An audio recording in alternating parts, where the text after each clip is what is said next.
Alright guys, so today we'll be creating the main menu scene for our game. So let's go ahead and get started. Let's right click and create a new class. And we're going to call this class main menu and finish. And our class is going to extend the base scene class that we created earlier. And it should be extends. And you see here we get a little error, so let's hover over the main menu and it says add unimplemented methods. Let's see what that does. And as you see there, it added all of those methods that we created, those abstract methods we created in our base scene. It told us, hey, you need to define these methods. Either you can add stuff in them or you can just leave them blank if you don't want to do anything when they're called. So the first thing we need to do is we need to create a few variables. The first one is a private, and this is going to be a menu scene, and we're going to call this menu. We just call it menu child scene, like that. Keep it simple. And so what the menu scene is a menu scene is basically a subtype of the scene that you can actually attach to a scene, and it can actually have buttons, and it can actually be like a menu, so it can have buttons and little clickers and stuff like that. So when you click buttons, the buttons actually scale up and stuff like that. So it's a good little feature to use versus just attaching sprites and then overriding their touch methods. I definitely highly recommend using them when you're creating your games. Second thing, we need to do a private final int, and this is going to be play. So basically this is the number to recognize, or the integer to recognize when the play button is going to be pressed. Play, and we're going to set that to 0. Add a T there. Alright, so let's go ahead and get started. So first thing we need to do is we want to go ahead and create our background, and to do that we just simply do this, and we'll do attached. Whoops, this no, it doesn't want. Let's save it. Save this really quickly. Save. And this, it doesn't want to. That's strange. Hold on, let's see what we did here. Ah, wow, we forgot to do this. That's funny.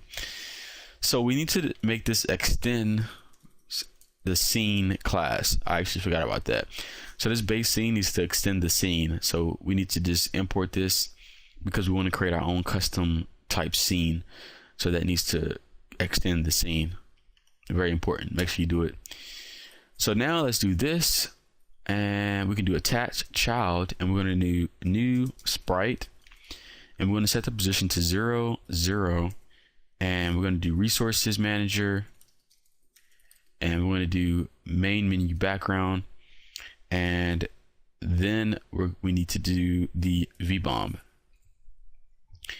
Now we have a few methods that we need to override, and the first one is going to be the at override protected void pre-draw, and this method is basically for us to stop the texture, the bleeding, not the bleeding, the I actually forgot what you call it, when you have gradient files, and you can kind of see like the little pixels. It's like pixelated a little bit. I think it's dithering or something like that. I don't know, I forgot the name, but anyway, this makes it look much smoother. So do p or gls state, pgl state, and then the camera and p camera. All right, and we're going to do super pre-draw.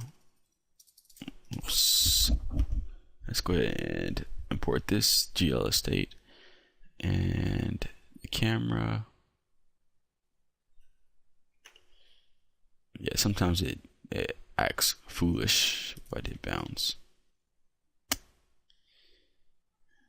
Yeah. Okay, so let's go ahead and import the sprite too. Import that. And this camera here, click on fix project setup, and then just do add project and engine to build path of run alien run. Hit OK, and you'll see the error disappear. So just do the and engine camera there, and you'll see that error disappear. But we need to do is we need to go into our properties here, and we got to fix something now. We need to go to properties and go to the Java build path, and then go to the projects folder here and remove this because we don't need it there, and hit OK. All right, so now we need to call to the super dot predraw, and we need to pass the PLG state and the P camera, and we can do PGL state dot, and this is going to be the enable dethering or enable tether. So this basically stops the pixelation and stuff from the gradient, makes it look a lot smoother, makes it look good. All right, and next thing we want to do is we can go ahead and start creating our menu scene. So let's add a method here called, and let me check on see how long the video is getting. Okay, only 5 minutes. So next, let's do private void create menu scene, and let's go ahead and create our menu scene object. So let's do this menu child scene equals new menu scene, and we're going to pass it the camera object, and that's it for now. And we're going to set the position. So we're going to do menu scene set, this menu child scene set position, and we're going to set it to 0, 0. All right, so now let's go ahead and create our menu buttons really quickly. So let's go ahead and do final menu item play menu item equals new scale menu item, and inside menu item decorator, and inside we're going to do new sprite menu item, and inside of here we're going to do the the play int, the integer we created. We're going to do that play, and then we're going to do resources, I don't know how you say resources, it's resource manager, and pass it the play button texture that we created. And then we need to just simply do pass it the VBOM, and we need next we need to do 1.2f and comma 1 and end it. So let's go ahead and import the scale menu decorator. Let's import the menu item and sprite item. And let's see what we're doing wrong. Actually, this should be a equals. All right, so there we go. So what this 1.2 f and the 1 does is when the item is clicked, it's going to scale up to 1.2, or it's going to scale it up, and then when the item is not being clicked, it's going to just leave it at default 1 scaling. So the next thing we need to do is we need to do this menu child add menu item, and we're going to do the play item, the add to the menu scene, and then we need to do the menu child scene dot build animations, and do menu child scene set background enabled to false, because we don't want the background to be showing up while we're playing, or while this is background enabled, background enabled to false. And then we need to simply set the position of our play button.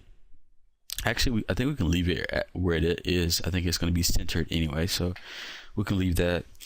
And we need to do something here. We need to do menu child scene set menu, what is it, on menu item click listener. There, go to that and click and put this, and you'll get a little error, but highlight over this part and just do let main implement on menu item click listener and click that, and it's going to add this to the class declaration. That's what we want. So then if you hover over the main menu part, you'll get an error here, and it's basically because you need to add a method. So then just do add unimplemented methods, and you'll see it add this method here. And so what we want to do is here we need to detect the clicks of the button, and to do that we'll simply do switch p menu item get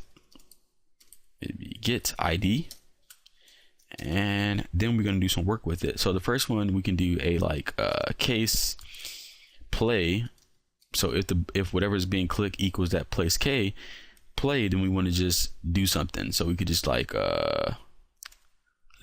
like the level selection or something, or load level menu or something like that, or load game. We could just do load game, and then you could just do a break there, or we can do returns true, which is cool too. Return true, and then we could just simply do the default case in case we have a default case, and set that to return false. And we can actually remove this part now since we have that default method, so we can remove this.